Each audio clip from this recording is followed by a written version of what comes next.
Hey everybody, and thank you for tuning in to the Short Film Ideas channel. My name is Chike Kamara, and we are in the midst of a 10-day short film idea challenge where every day for 10 days I come up with a short film idea.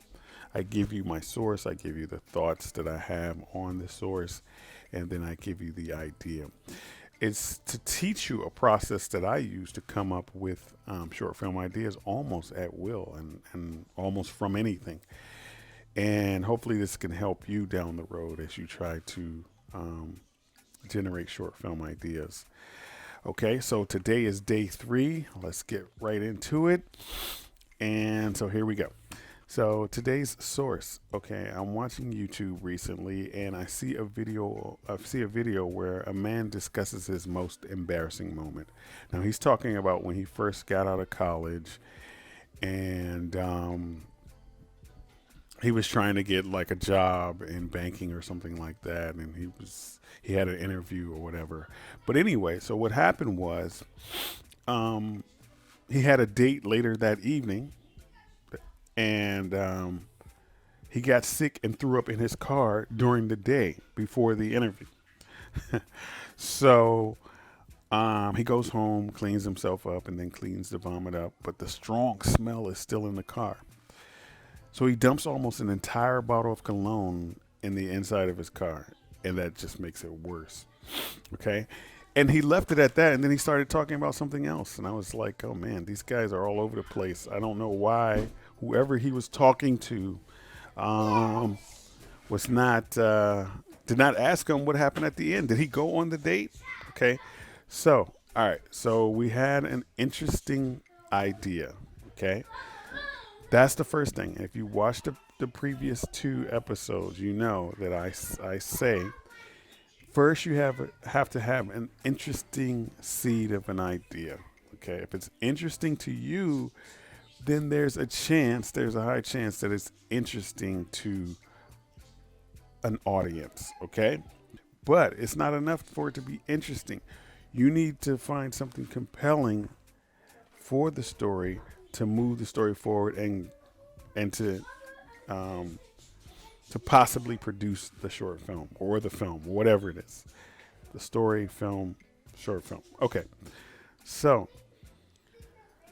so I needed something compelling, and I was like, okay. And you know that compelling is what makes a story compelling is a problem or some kind of clash of ideas or clash of um, of themes. Okay, so naturally, I said to myself, okay, well, we have this date. Okay, if he goes on the date, that's a natural problem. Okay.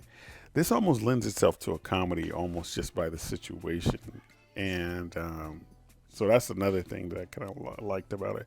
Okay. So he has the date, and that is a problem because his car still reeks of cologne and probably mixed in with the smell of vomit.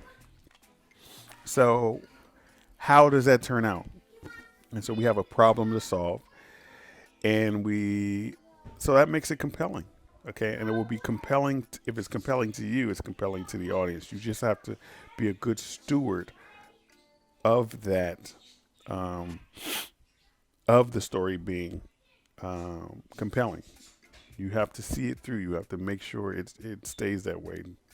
Okay, and you do that by introducing problems and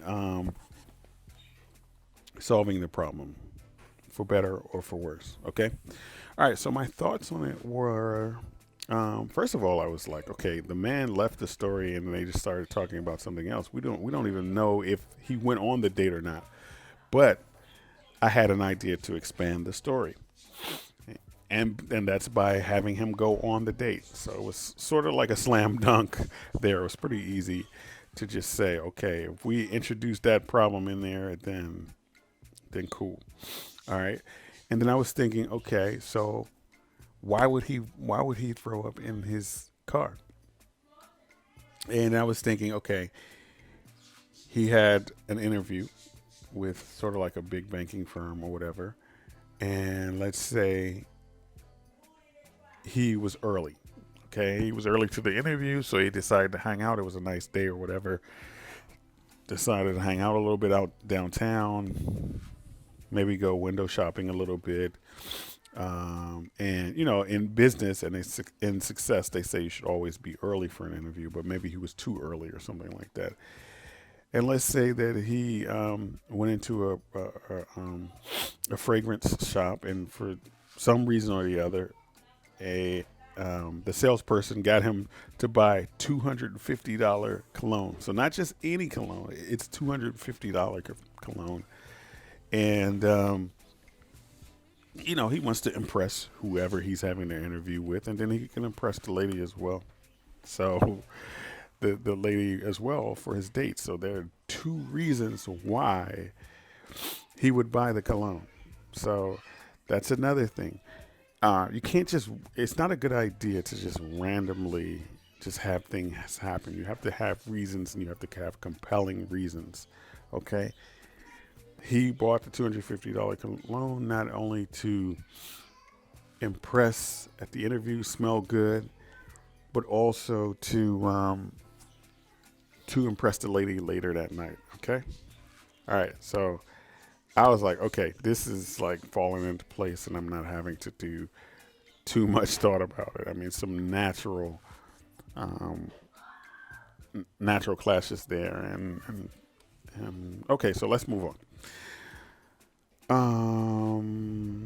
So this is the idea I came up with. Okay, so I already knew roughly what happened, and I skipped a part. Okay, so what would make him throw up? So while he's waiting, he got the cologne. He decided to get something to eat real quick, a hot dog from a hot dog stand, and maybe something to drink or whatever. And so he's biding his time, waiting, feeding the pigeons downtown or whatever. And so that happens. And then let's say that at some point, I don't know if it's before the interview or after the interview. It would be very funny too if it happened before the interview and he went up in there smelling like a bottle of cologne and vomit. But that's a whole nother story. So there's so many ways I could take that. But let's just say that later on, after the interview, his stomach started bothering him. He got to the car, and then while he's driving, he hurls in the car. He just projectile vomits in the car. Something was wrong with the hot dog or something like that. All right. So let's say he makes his way home and cleans everything up or whatever, and that's when he does the whole um, cologne thing. Okay. So that's the reason he threw up. Okay, so I have a reason for that as well. All right, so here's the idea. A 20 something stock analyst preparing for his first date in a long time is hit with a stomach virus while driving and vomits all over the inside of his car. After he cleans up everything, he douses the inside of his car with expensive cologne he purchased at lunch. Okay, and I need to change this up a little bit because uh, I need to change that up. But anyway, so he picks up his date later, and they ignore the awful smell and end up enjoying themselves at dinner. And while taking her back home, his date vomits all over her lap and in his car. The end.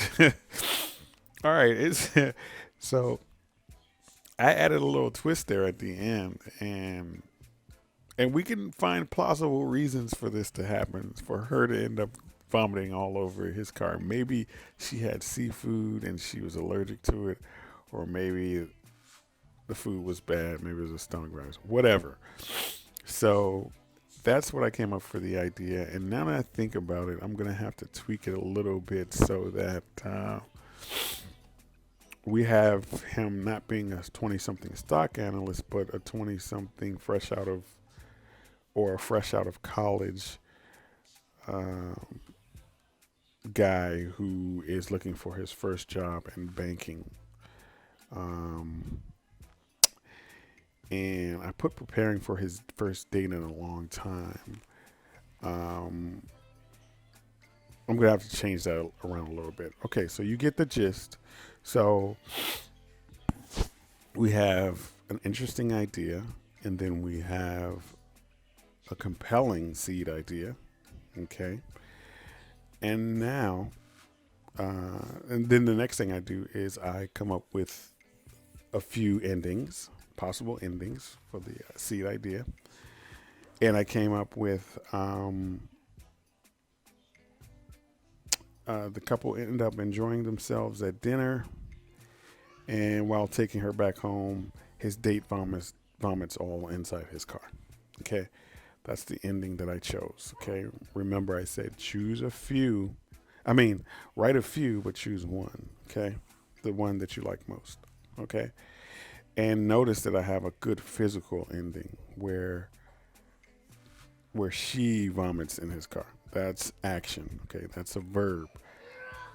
It ends on an action. Now I don't see where a figurative ending is there, um, but obviously doesn't have to be there. But maybe I can flesh that out a little bit more. But usually the idea is kind of rough, but at the same time, you can always um, kind of make it better and clean it up later down the road. Okay, but for the purpose of this I short film idea challenge, this is what I came up with.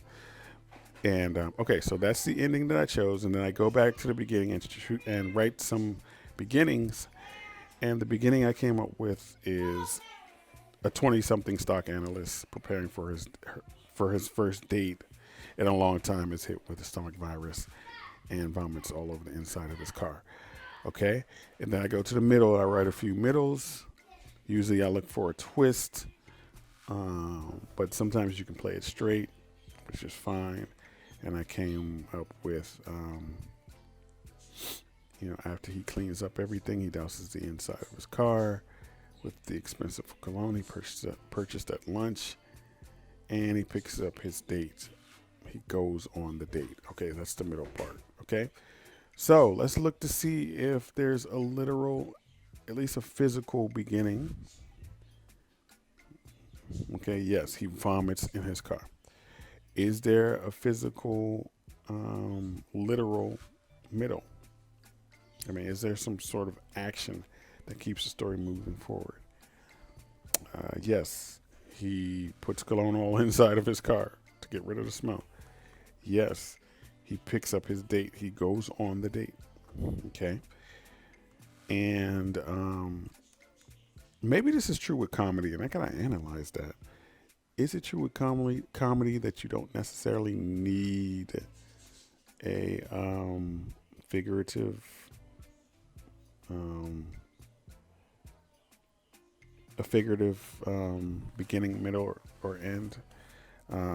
It's always best to have something figurative in there, like a thematic, and I'll have to think that out. But this is what I came up with, and this should actually be funny. It makes for a good comedy.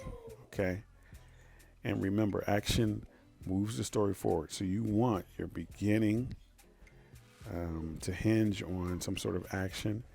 You want your middle to hinge on some sort of action, and then you want your end to end on some sort of action, literal, physical, somebody doing something, somebody. I like to think of it as verbs, action. Okay. All right. So that's day 3, and I hope that you found this beneficial. And all of these are kind of rough. I can certainly polish these off a little more, but for the sake of the 10-day short film idea challenge, these are what I came up with fairly quickly. And that is the point of this whole exercise. All right. So see you for day 4 tomorrow. And I haven't decided whether I'm going to do it on the weekend as well, because today is Wednesday, and then I have Thursday and Friday. I haven't decided if I'm gonna do skip the weekend and do start back up Monday for to continue. I'm thinking I'm gonna do the weekend though, but we'll see. I'll let you know on Friday. Okay. All right. So talk to you soon.